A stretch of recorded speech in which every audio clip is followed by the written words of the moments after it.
నమస్తే ఫ్రెండ్స్, నేను మీ Sravani. Welcome back to Sravani's kitchen. ఈరోజు మన శ్రావణీస్ కిచెన్లో మొక్కజొన్న పొత్తులతో రుచికరమైన పకోడా ఎలా చేయాలో ఈ వీడియోలో మీతో షేర్ చేసుకోబోతున్నాను. ఎప్పుడు మొక్కజొన్న పొత్తులను ఉడకబెట్టుకోవడం, ఫ్రై చేసుకోవడం కాకుండా ఓసారి టేస్టీగా ఇలా పకోడా వేసి చూడండి. ఇవి చాలా చాలా బాగుంటాయి. బయట నుండి క్రిస్పీగా, లోపల కొంచెం సాఫ్ట్గా, నోటికి రుచిగా సూపర్ ఉంటాయి. మరి ఆలస్యం చేయకుండా ఈ టేస్టీ పకోడాను ఎలా చేయాలో ఇప్పుడు చూద్దాం రండి.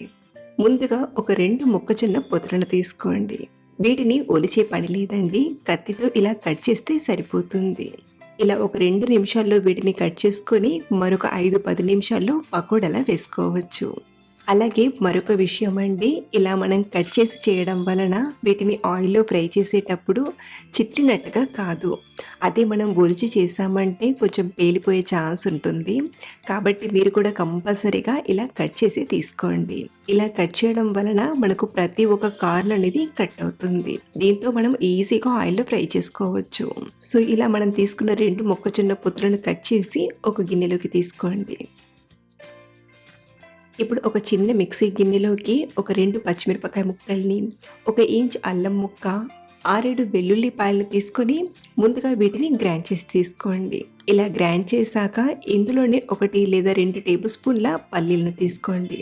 వేపాల్సిన పని లేదండి, ఇలా పచ్చి పల్లీలను తీసుకొని పల్స్ మోడ్లో ఒక 2 సార్లు అలా తిప్పి తీసుకోండి. మనకు పల్లీలు అనేవి మరీ మెత్తగా కాకుండా ఇలా కొంచెం పలుకు పలుకుగా ఉంటే తినేటప్పుడు ఈ పల్లీ రుచి అనేది ఎక్స్ట్రా టేస్ట్ని ఇస్తుంది. సో ఇలా గ్రైండ్ చేసిన దీన్ని గిన్నెలోకి తీసుకోండి.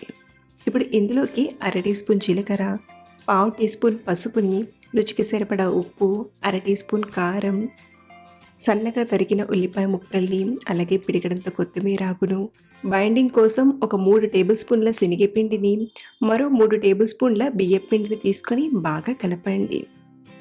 ఫస్ట్ ఇలా కొంచెం ప్రెస్ చేసినట్టుగా చేస్తూ ఒక 2 నిమిషాలు బాగా కలపండి. ఇందులో న్యాచురల్గానే కొంచెం నీళ్ళు అనేవి ఊరుతాయి. కాబట్టి ముందుగా ఇలా ఒక 2 నిమిషాలు బాగా పిసుకుతూ కలిపాక ఆ తర్వాత కొంచెం నీళ్ళను చల్లి కలపండి. మరి ఎక్కువ నీళ్లు పట్టవు, 1-2 టీ స్పూన్ల నీళ్ళని వేసి ఇలా బాగా కలపండి. ఇలా కలిపాక మనం కొంచెం ఇలా తీసుకొని ఇలా చేతిలో నొక్కామంటే బైండింగ్లా ఇలా ముద్ద కట్టాలి. ఇలా వచ్చిందంటే మనం తీసుకునే పిండి అనేది కరెక్ట్గా కోటింగ్ సరిపోయినట్లు. ఒకవేళ మీకు ఇలా ముద్దలా కట్టకపోతే కొంచెం బియ్యం పిండిని కానీ లేదా శనగపిండిని కానీ తీసుకొని బాగా కలపండి. ఇలా ముద్దలా కడితేనే ఆయిల్లో విడిపోకుండా ఉంటుంది. సో మనకైతే మనం తీసుకున్న పిండి కరెక్ట్గా సరిపోయింది కదా. ఇప్పుడు వీటిని ఫ్రై చేయడానికి మరో పక్కన డీప్ ఫ్రైకి సరిపడా ఆయిల్ని తీసుకొని బాగా వేడి చేయండి. ఆయిల్ చక్కగా వేడయ్యాక ఇలా కొంచెం కొంచెంగా పిండిని తీసుకుంటూ మీరు కావాలంటే ఇలా సిలిండర్ షేప్లో అయినా చేయొచ్చు, లేదా రౌండ్ షేప్లో అయినా ప్రిపేర్ చేసుకోవచ్చు. నేనైతే ఇక్కడ కొంచెం రౌండ్ షేప్లో చేస్తున్నాను. ఇలా ఒక్కొక్కటి చేస్తూ పక్కన వేడవుతున్న ఆయిల్లోకి తీసుకోండి.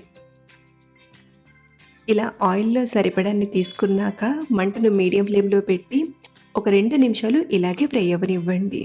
మనం వెంటనే కదిపామంటే ఇందులో ఉన్న కార్న్ అనేది విడిపోతుంది.